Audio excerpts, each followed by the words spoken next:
కూలిపోయిన తిరుమల తిరుపతి దేవస్థానం ఆకారంలో సంబంధించి ఆ వేషధారణలో కూడా ఇక్కడ జరగబోతున్న భారీ బహిరంగ సభకు కూడా ఇక్కడ హాజరయ్యారు. ఇరువురు భామలతో కూడా ఆయన హాజరయ్యారు. ఈ గెటప్ కారణం ఏంటంటే ఆయన కూడా తెలుసుకుందాం. ఏంటండి ఈ గెటప్ వేసడానికి కారణం ఏంటి? ఇవాళ పాదయాత్ర చేసి వస్తున్నటువంటి లోకేష్ బాబు గారు కార్యక్రమానికి మమ్మల్ని ప్రోగ్రాం పెట్టారండి. తూర్పుగోదావరి జిల్లా రాజమండ్రి వారిచే ఈ యొక్క బృందం జరుగుతుంది. సింహాద్రన్న కురవాడు ఆయన టీం అండి. ఇది మాది కోరుకొండ మండలం శ్రీరంగపట్నం గ్రామం అండి.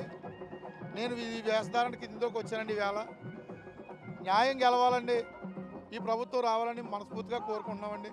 కళాకారులు పెట్టినటువంటి ఈ బృందం అన్నీ ఈ యొక్క కార్యక్రమాన్ని తలపెట్టినటువంటి ఆ యొక్క పార్టీకి న్యాయం జరగాలని మనస్ఫూర్తిగా మేము కోరుకుంటున్నామండి. ప్రధానంగా ఏదైతే నారా లోకేష్ యువగలం పాదయాత్ర ఏదైతే ఉందో ఆ పాదయాత్రకు సంబంధించి ముగింపు సభకు సంబంధించి అలాగే న్యాయం గెలవాలి అని ఏదైతే టీడీపీ నినాదం ఇచ్చిందో ఆ టీడీపీ నినాదం మేరకు న్యాయం గెలవాలి అనే వేషధారణ కోసం కూడా మేము ఆయన ఏదైతే తిరుమల వెంకటేశ్వర స్వామిని మొక్కుకుంటూ కూడా ఇక్కడికి వచ్చాము.